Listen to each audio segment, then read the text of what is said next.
they made you wear shoes? We had to, Huh? at school. All right, welcome to seminar number 5. Today we'll talk about the nature of the unconscious mind and your avatar. So we again are extending our vocabulary and our set of concepts so that we have a common vocabulary and a common set of concepts that we can use as we learn more and more about hypnosis. In our practicum, I have prepared a pain management script that we'll be using from now until the end of the semester, till the end of the course. So it's we'll look at it a little bit later, and you'll see what it looks like in some of the, and then we'll actually use it today. We'll actually use it later on today in the practicum. So you'll get an experience of specific kinds of Ericksonian hypnosis for pain management specifically. All right, course materials are available, of course, on the website, navigatealliance.org. I have revised the website, and each seminar has its own page now. We'll actually take a look at the website after we take a look at this next slide. There was a safety challenge. The seminar was challenged by a non-seminar member on 3 grounds. First, that it was dangerous because the instructor is unqualified. Second, that seminar members could behave in an unsafe manner after being hypnotized during class.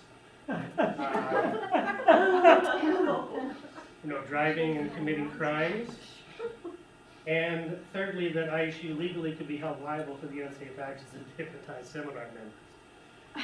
So That person knows nothing about hypnosis. anyway, I got a call from Shirley about this, and she was concerned enough that she contacted ISU Legal, and they were concerned enough that they wanted to know a little bit more about what was going on. So, as I told them, we've already gone over the safety profile of hypnosis. It is, of course, potentially extremely dangerous. However, we have almost eliminated all of those dangers because, number one, we're in a group, so that eliminates a lot of the danger. Number two, we are very careful about content suggestions, and because we don't want to override someone's content. We don't want to override that. Most of our stuff that we do, as you'll see, will be process instructions. So you can pick the content you want to go along with the process instructions. Okay? I checked I reviewed the legal standing of it. The only successful lawsuit was a case in California against a stage hypnotist. He was found liable for causing emotional distress to a young girl who had volunteered to be part of his show. And when she was on stage, she told him that she didn't want any age regression because she had been sexually molested when she was younger. So she didn't want to remember that. He agreed to that, but then he went ahead and gave an age regression instruction. She took it to mean that she should go back and relive the event. So she and her mother sued him.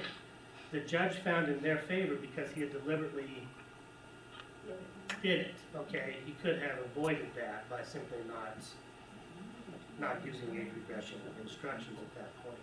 Or, even better, ask her to go back and take a seat in the audience. But anyway, that's it. There have been other cases filed. All of them have been dismissed. So I'm not concerned about ISU's legal liability here. Not seriously. However, if there is anyone in the seminar who is concerned about this, just let me know, and we'll do we'll figure it out. They didn't have flying without a pilot's license, did they? Oh, they did, but they could have. And the interesting thing is that this is someone who was just reading the description in the course catalog.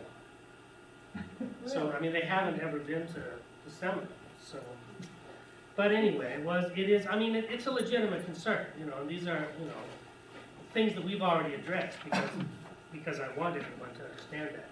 Can I make a comment? Sure.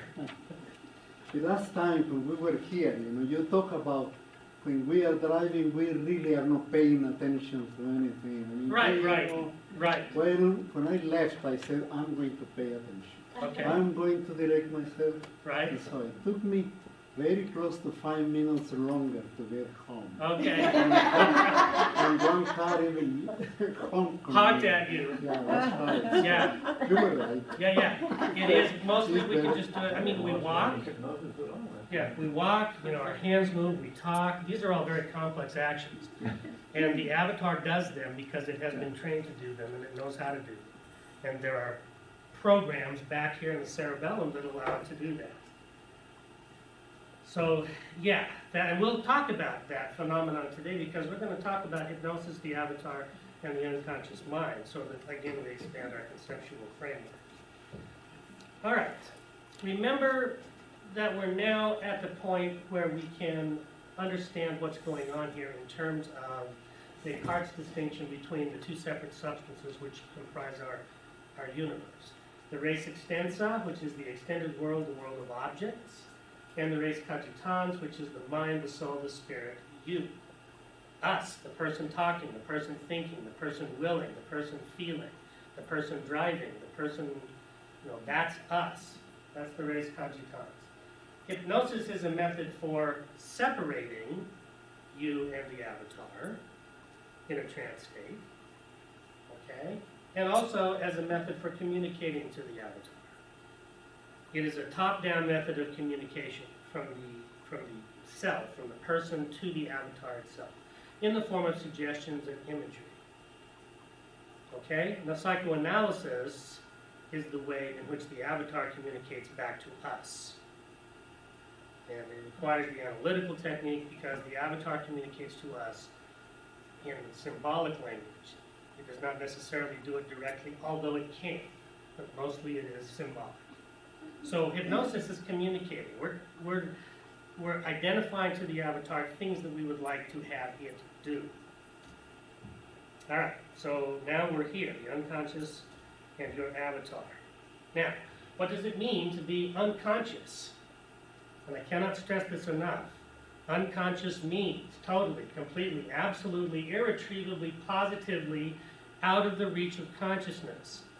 It's not partially out of the reach of consciousness. It's not out of the reach of consciousness sometimes, but available other times.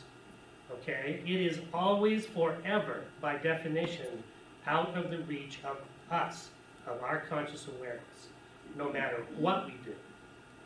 That is the definition of unconscious. Okay? Now, Freud prepared basically two models and conceptions to go with those models. First, we have to understand that the unconscious mind reveals itself in a number of different things. It reveals itself in unconscious influences on our dreams, on our behaviors, and on our physical and psychological symptoms that we may exhibit. So this is where it manifests itself and is then available for study by someone who wishes to study the unconscious and its mechanisms. All right, the first model that Freud presented was a topographical model, what he called the topographical model. And that appeared in the interpretation of dreams in 1900 in Germany. And here he had three systems. The system UCS, which is the unconscious mind, although he never used that term. It was always system UCS dot. System PCS is the preconscious, and system CS is the conscious mind. And here it's sort of a hydraulic kind of a model. There's sort of things going on among these three systems. The model failed. It failed in a number of areas, and so it was abandoned almost immediately. By 1905, the topographical model was no longer being used by anyone in psychoanalysis.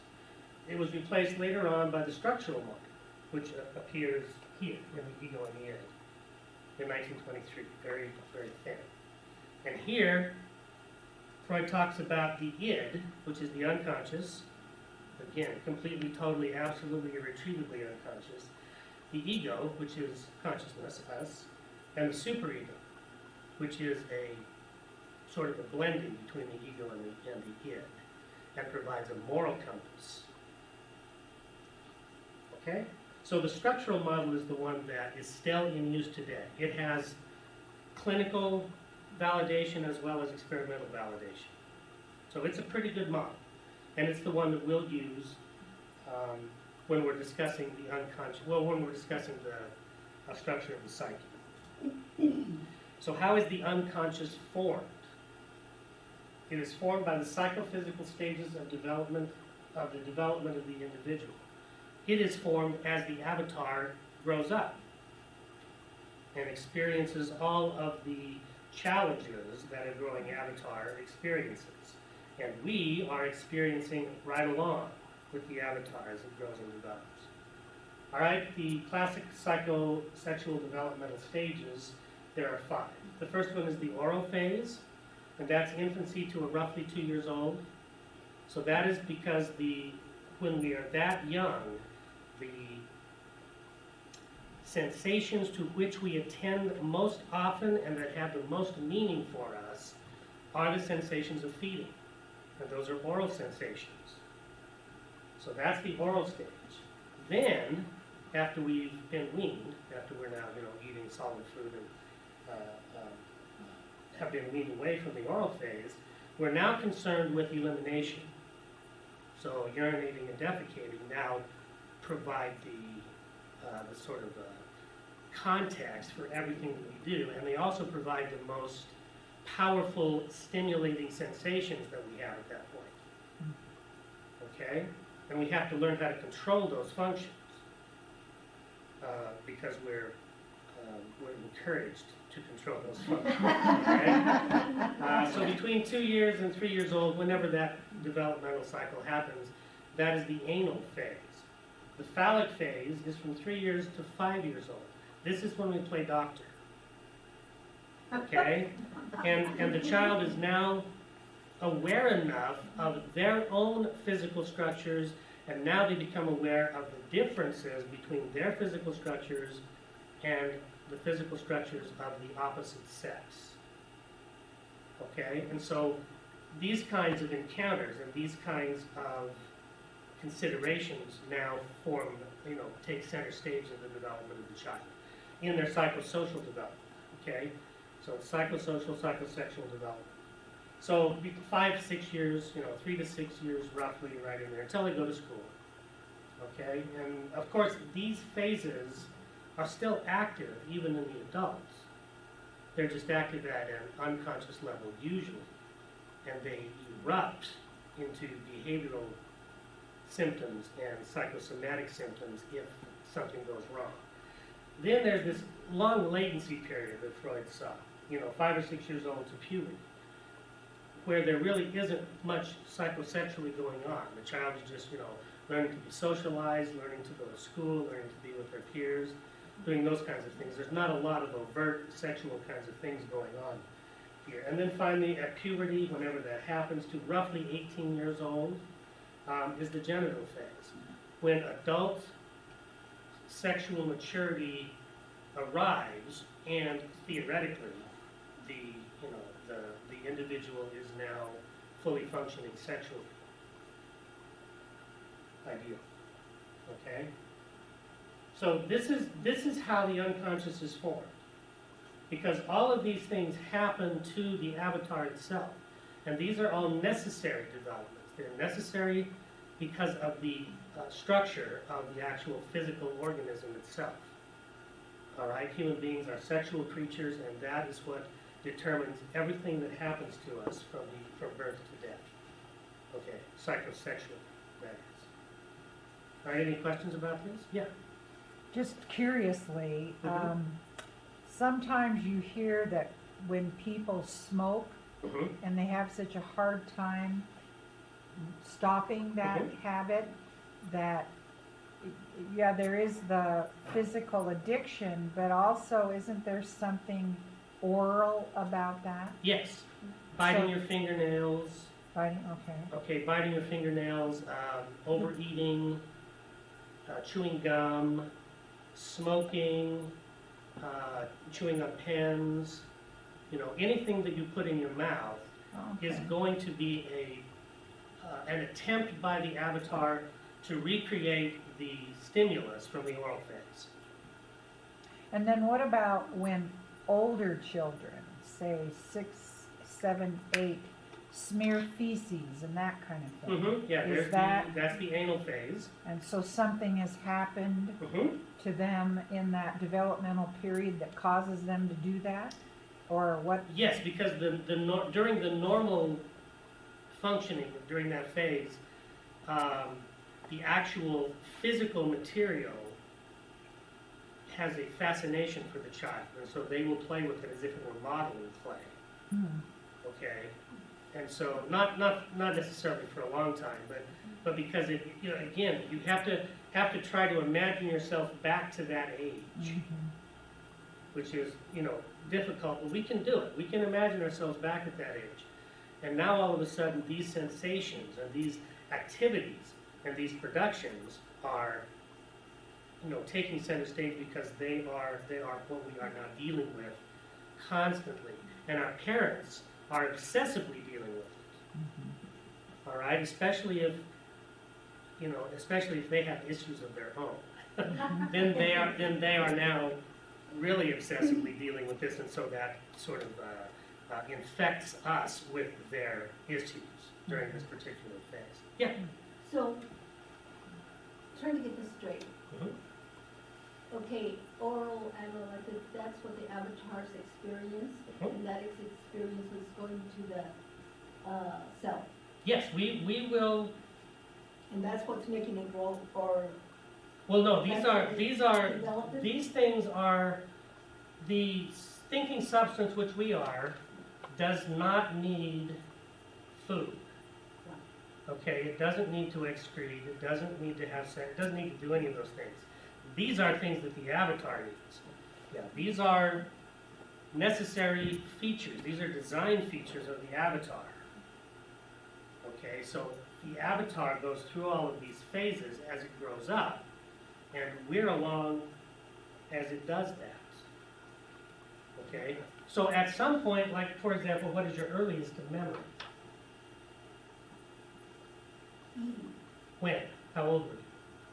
I feel like I was around 2. Okay, so 2. Many of us can go back to like 2. Mine was learning how to tie my shoelaces when I was 2. Okay, so we have a memory that will go back sometime in this early childhood phase. All right, now theoretically, we should be able to recapture, if not memory traces from earlier in the developmental cycle.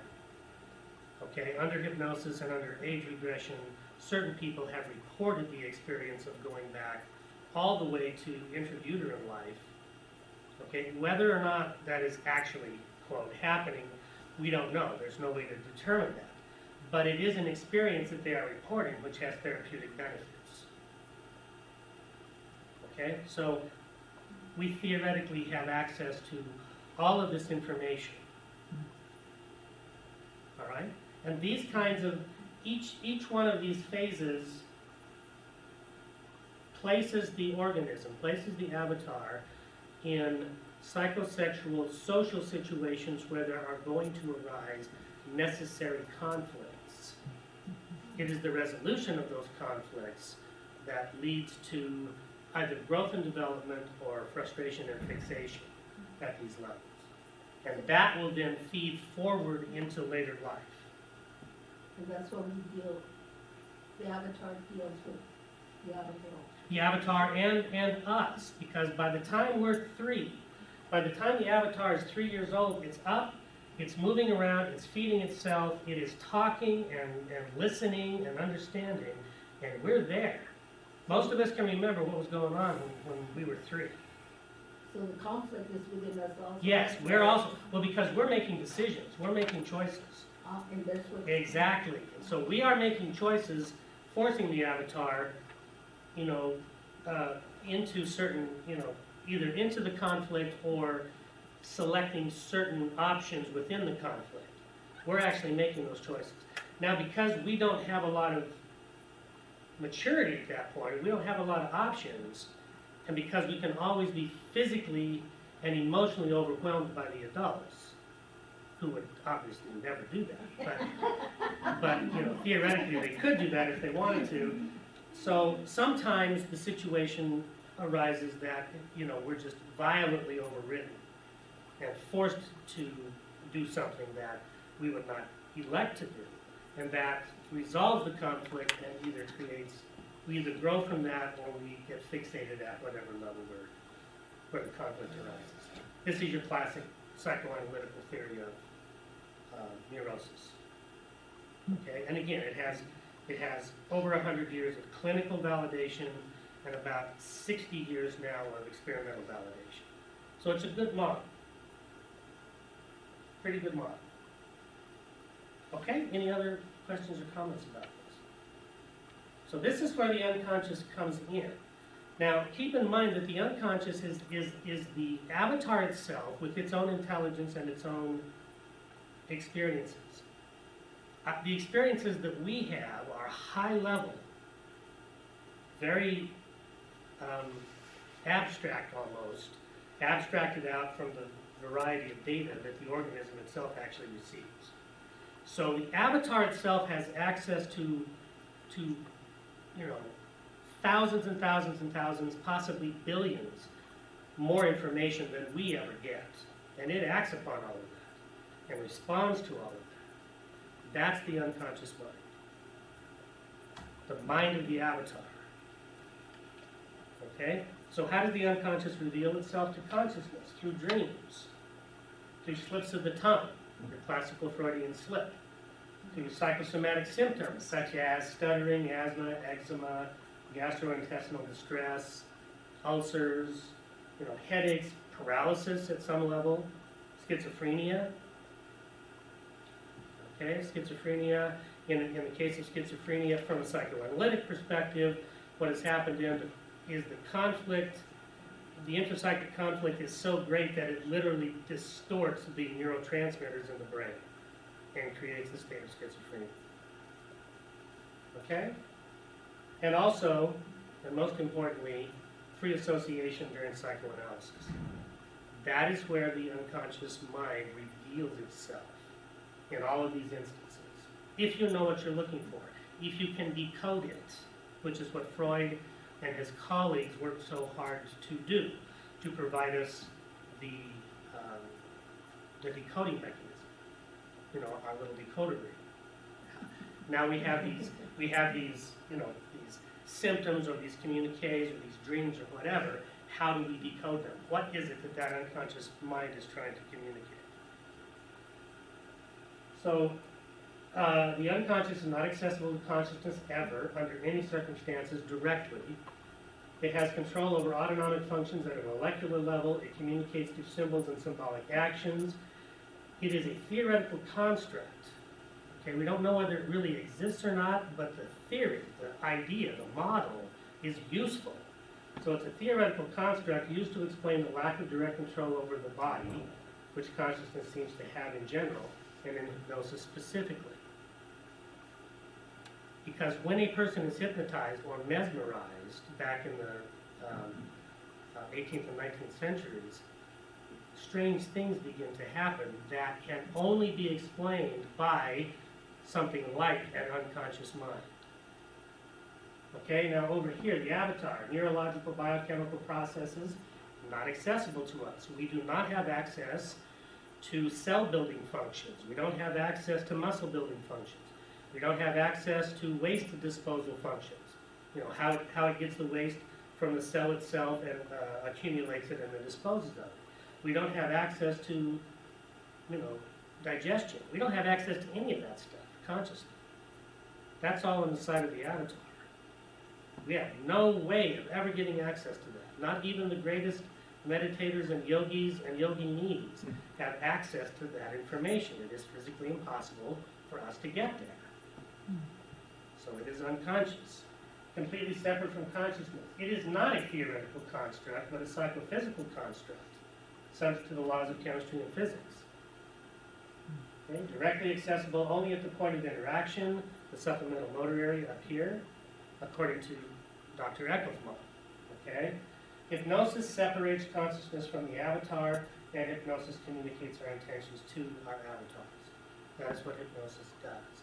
Now, the concept of an avatar extends on and explains the concept of an unconscious mind. Because the idea of an unconscious mind is almost oxymoronic. It's almost a paradox. Okay? Sartre, for example, simply would not hear it. He said there is no way you can have an unconscious. Okay? The only way you can is if there are two separate substances. Then you've got an unconscious mind, because the avatar itself has its own thing that it does, and we don't have access to it. All we have access to is the high-level information that we receive, and that, then generates this kind of an experience. Yeah. So you're splitting, okay, again, trying to understand. Hmm? So we got self, You? unconscious, avatar? No. The unconscious is the avatar. Oh, Okay? In other words, the term unconscious is actually pointing to the avatar. So it's part of the avatar? It is the avatar. It is the avatar? It is the avatar.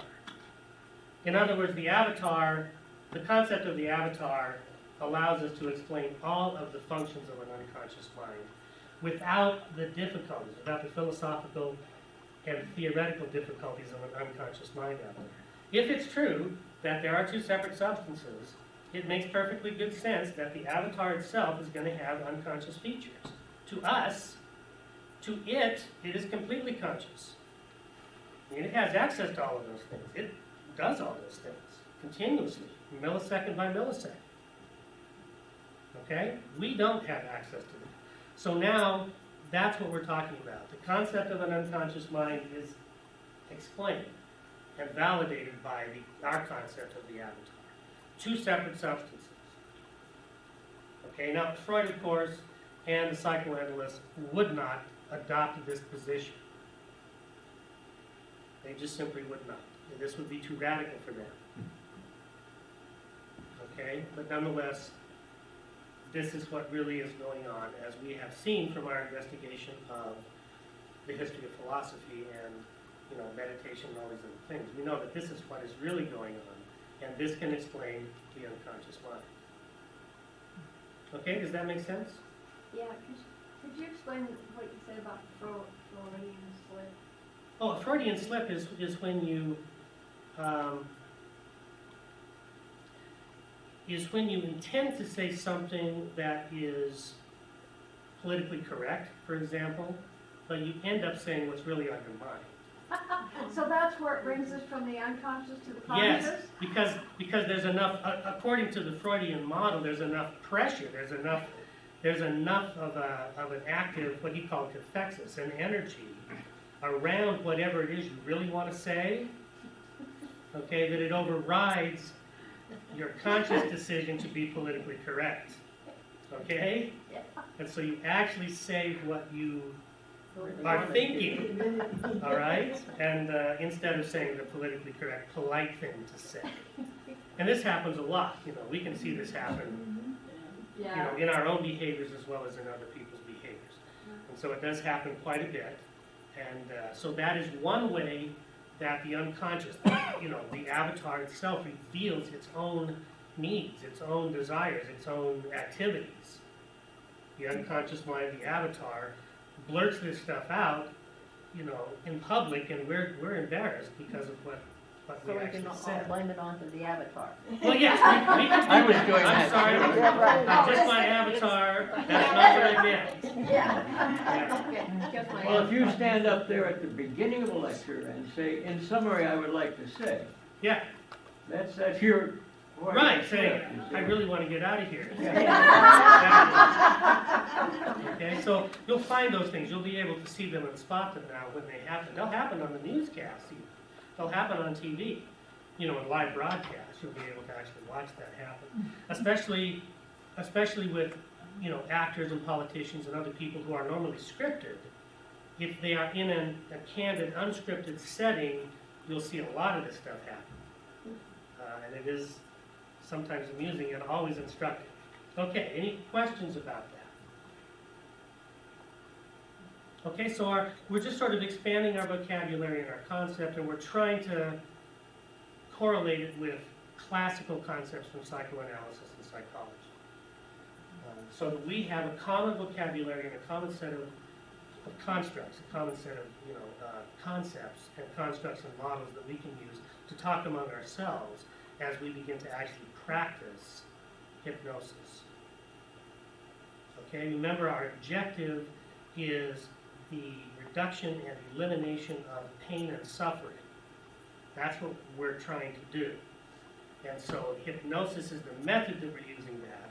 And hypnosis as a method is only possible if there are two separate things going on here.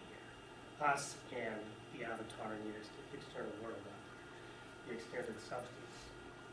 Because then we can separate out and we can, take a position and we can do all these other things. Like I said, very few scientists today would take this radical of a position because they're mostly locked into a materialist philosophy. Okay? But materialism cannot explain any of these phenomena. And that is the difficulty that they face. So what they usually do is they just automatically dismiss them and say that they're not really problems at all and we don't care about them. Okay? So that's philosophically where we are. Any other comments or questions about this? How does hypnosis fit in here? Is that what we're going to? Yes, well, hypnosis fits in here because now we are in classical psychology. It would be the communication of the hypnotist with the person's unconscious mind. Okay, we are now replacing that concept with the avatar. That is the hypnotist, the person who is actually performing the hypnosis instructions, providing the hypnotic instructions, is communicating with the avatar. Okay, and the person, the soul of the person as well. But the objective is to allow the soul to separate itself and rest in its quantum realm out there, away from all the pain and suffering, while the hypnotist communicates with the avatar here in the extended world. That's what's going on here. So the concept of an unconscious mind has just been modified a bit to fit in with our concept of the avatar. That's what we're doing here. Okay? Any other questions? And okay, so we're still talking when we do the hypnotist, the soul rests. Can, yes, or it can hang out and watch. Yeah. And so Yeah. the unconscious and the avatar, it's the one unit. Yes, they're the same thing. Yeah, two terms referring to the same thing, namely this. And then hypnosis is sort of a tool Yes, to separate the yes, it is a tool for communicating. two. To the Exactly, and then providing instructions which will allow the avatar to do certain things. Okay? Because remember, the avatar has radically precise control over itself. It can modify chemical structures. It can alter autonomic balance. It can do all of these things almost instantaneously if it is requested to do these kinds of things. It's very, very smart. Very smart, and again, it has incredible top-down control of the organism itself. For example,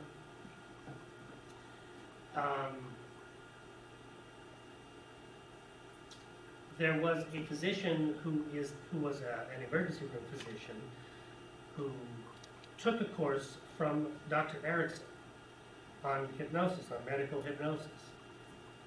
And one of the things they talked about was that under surgery, for example, if the person has been hypnotized beforehand, they can be given instructions that the surgical site will not bleed. And so even in the absence of clamps or a tourniquet, there will be very little or no blood at the surgical incision site because the avatar has received those instructions and is acting upon it. So just shortly after this physician got back to the hospital where he was practicing, a person came in with internal hemorrhaging from an automobile accident. And they had him up on the fluoroscope, and the doctor is taking images, making copies of these images of the fluoroscope, and he can see the blood. All right, and he everybody else is running around because they need to get him into surgery as fast as they can, but they're backed up. They don't have an operating theater. So he leans over to the person and says, you have to stop the bleeding. That's all he said. Okay, no induction procedure, no nothing else like that. He just told the person, told the avatar right there, under these very, extreme conditions, you have to stop the bleeding. And just assumed that it would know what he was talking about and know how to do it. And you can actually see the series of photographs where it did. Within about 30 seconds, the bleeding stopped. So these are the kinds of things that the avatar can do if we ask it to do so. We can ask it to stop the pain, which is what we'll do during the practicum session. We'll actually ask it to do that.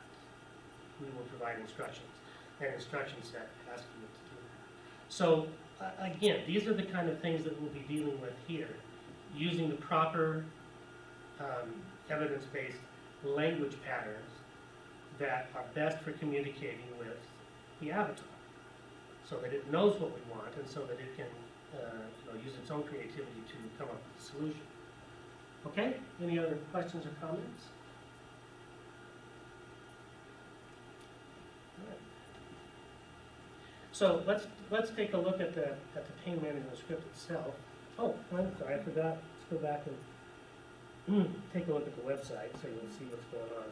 So I've modified everything. The front page just has the contact form. I put the current version of the website in a little larger print so it's easier to see. This will tell you when it was last updated. If you're interested in what the updates were, you can go over here to the version log, and it will show you exactly what I've done at each level of the modification. Okay? So you'll be able to see if you've got the latest of everything that's out there. Now, over here, if you just click on the NK seminars, it'll take you to this page here.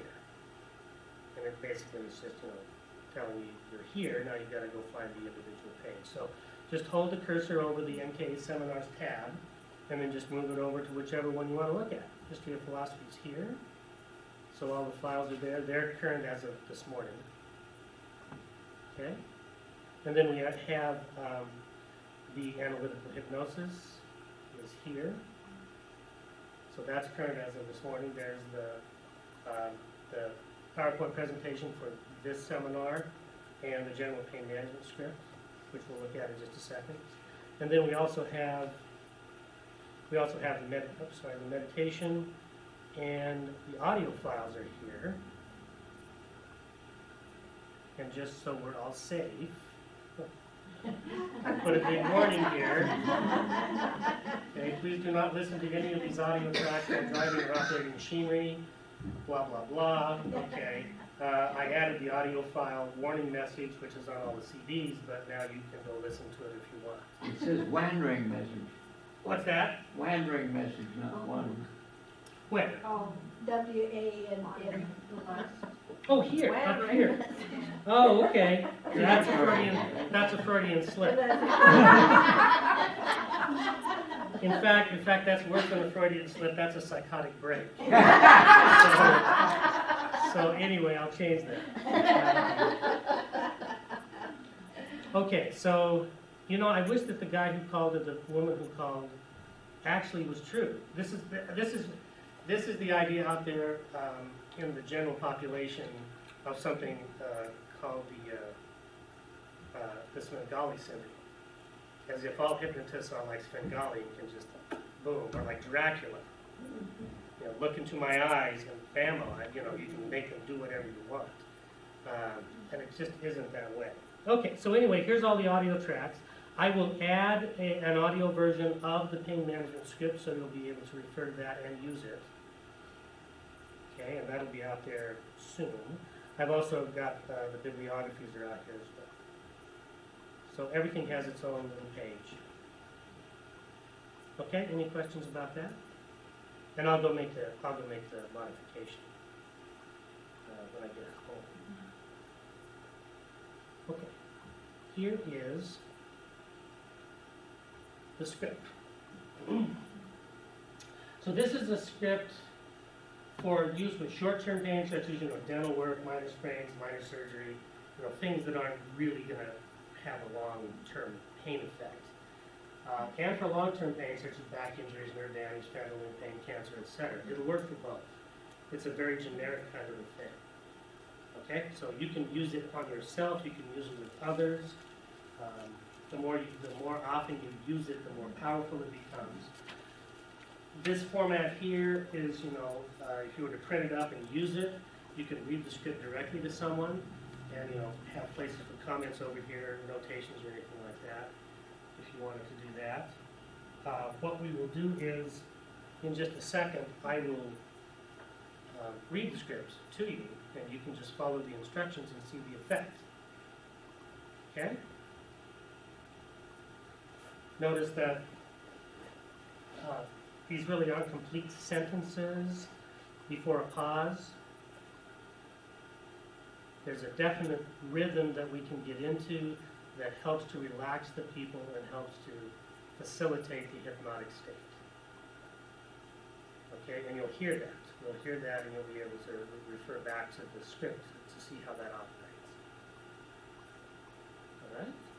And then we will be using this script every week from here on to the end. So every week we'll use it, we'll analyze it, we'll practice with it on each other. So this will be our model. Okay? The basic format came from this book here. This was one of my textbooks. Hypnotherapy scripts, and it's at the bottom. I listed these. Oh.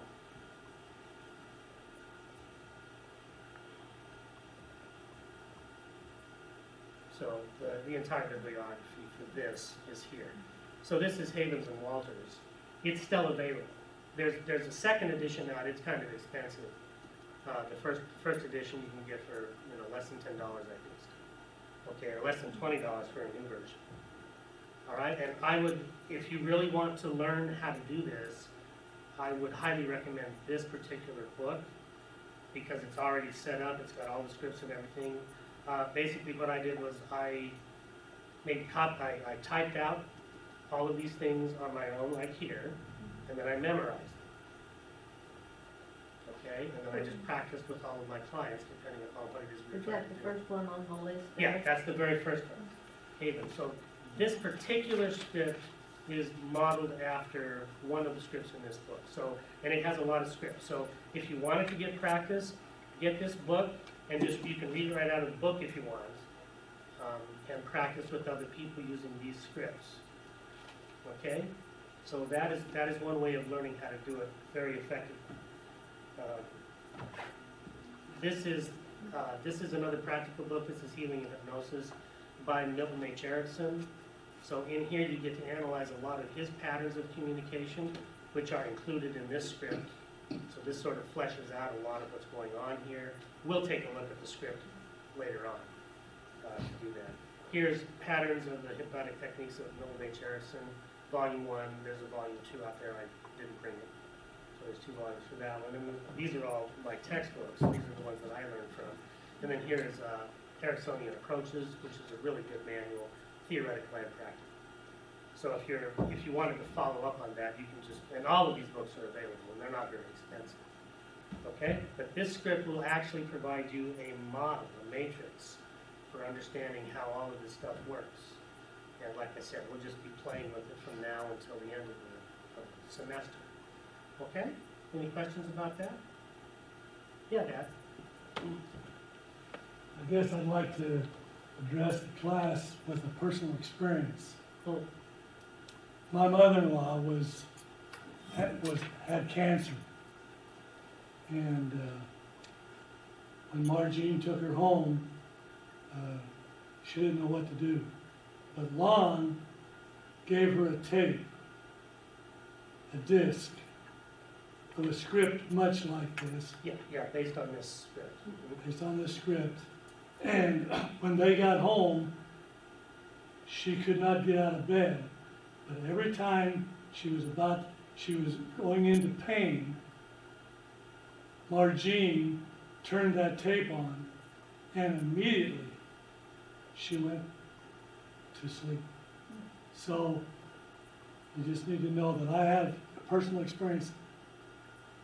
I don't know that much about hypnosis, but I know that about that script. Anyway, thank you. Yeah, thanks, Dan. Yeah, this will work, you'll see how it works. And it works because it's based upon years and years and years of clinical and experimental research to put together the right words in the right way, presented in the right way. And you'll be able to pick that up because it's really easy. It's natural. Yeah. Okay, now we're talking about scope. Do you have to have someone read it to you or have it on tape? You can do three things. Number one, you could read it to yourself, Okay. okay? After we've gone through it a couple of times, you can actually read it out loud to yourself and it will have the same effect. Okay, you could read it. I will make a copy of this, so you'll have it read in my voice, so you'll get the patterns and the intonations and everything. But then you could read it in your own voice and make an audio file and then listen to it. It does have to be verbal. Yes, It has to come in audio. Yes. To the avatar, yes. rather than silently. No, even silent reading, after you've done it, even silent reading would trigger the, would follow the cues and allow the avatar to produce the effect. So even that would work. That would definitely work. However, that said, remember that visual data takes up a lot of processing in the avatar. Okay? One of the ways that hypnosis is able to accomplish its objectives is because most of the time the eyes are closed in a formal hypnotic state. And that relieves the avatar and the nervous system of all that overhead. Okay? Also, the way that the avatar processes auditory information is different than the way it processes visual data or kinesthetic data. So auditory is the best way to do it. It has the greatest effect, it has the greatest therapeutic effect, and it is the classical way of doing hypnosis. Now, Erickson was able to hypnotize, he went all over the world lecturing and providing his therapeutic services, but mostly he went all over the world lecturing. And so he went to places in countries where he did not speak the language. And he was able to hypnotize people simply by touching them. Okay? He was able to hypnotize people simply by having them follow his eye patterns. Okay? He was able to hypnotize them by using sign language for someone who is deaf. Okay? So it's really, like I said, once you understand what's going on here, it is not that difficult. People, because of the nature of things, because there is a conscious self, you know, a thinking substance, and an avatar with which it is interacting, hypnosis is natural. It happens all the time. And so what Erickson would do is he would wait for that moment when he could see that that person was naturally drifting off into a dissociated trance state, which happens about every 90 minutes or so. And then he would be able to take that natural, spontaneous trance and direct it towards whatever he wanted it to do. So this is a totally natural occurrence, very easy to recognize and to create and to guide once we understand what's going on here. Because of the nature of reality, because we are two separate things. It just makes it really simple. Okay, so yeah, the best way to do it, the most powerful therapeutic effect is by listening. All right, the most powerful therapeutic effect is by listening with headphones. Because the headphones, Richard Alpert, who later went to India and changed his name to Baba Ram Das, okay, worked with Timothy Leary at Harvard in the psychology department. And one of the things that they were working on was auditory entrainment. Okay, now there's been a lot of, you know, stuff out there about entrainment, and the most famous is the hemisync process, coming out of Virginia, coming out of the Monroe Institute, from Robert A. Monroe. And that is some really high-tech, very classy, very good stuff. Okay? But Alpert and the other researchers at Harvard demonstrated that it can be anything. It can be white noise, it can be babble, it can be a conversation, it can be music, anything that is auditorily put into a stereo signal in headphones will cause that entrainment process. So if you listen to this, either in my voice or your voice, or someone else's voice, through a headset, through headphones, that helps to amplify the therapeutic effect. Okay? So, did that answer your question? Okay, any other question? Yeah. Not a question, but you talked about that stopping and bleeding, and the skeptics here, which probably includes 80% of us, would say, yeah, it was a coincidence. When I was in my residence, we had a 15-year-old girl who had bad asthma. Oh, okay. And she came in one time, blue, barely breathing. Right. We did all the reasonable things, you know, the shots and everything. We knew she was going to die. Huh? And the head of the outpatient department was a guy that he was a little screwy. Right. And previously he had, quote, hypnotized, unquote. Okay. He came in, he put his mouth next to her ear and started talking to her. A nutty guy. I mean, he's talking, this woman was going to die. Right. Her asthma broke and she was breathing normally within 5 minutes. Yeah. And if I'd seen it in a movie, I'd know it had been changed. Right. Right. So it can be very powerful, very, Yeah. very powerful. Exactly. Exactly. Thanks for sharing. That was a good one. She wouldn't respond to deep pain. In other words, you pound her and everything. She was out. Yeah. Yeah, she was almost dead. Yeah. Oh, so she wasn't even consciously responding. No? Yeah. She wasn't consciously responding. No, not at all. Yeah. No. See, so the avatar was paying attention. She was gone. She was separated. And yeah, that's a very good example. Millions of these examples are in the literature. Lots of controlled studies, lots of double-blind placebo-controlled studies with all of this kind of stuff. And if you've seen it, then you'll understand it. And once you've practiced it, you will understand it. And you'll get to have confidence in your own abilities and in the abilities of the avatar and other people's avatars to do these things. Yeah. Dr. George Cox used to use hypnosis on his patients Yes, yeah. I remember Dr. Cox. for labor and delivery. Mm-hmm. And he would give them a post-hypnotic suggestion that after they returned to their room, after X amount of time, they would get up and be able to void and go about their business. Right. And it worked. Yeah, it definitely, yeah, and again, it works, you'll see, you'll see exactly how it works. A very powerful tool. All right, let me change the tape, and then we'll play with our script. He told me once that he had feedback from other physicians. He said, "You're not going to mesmerize him with my face."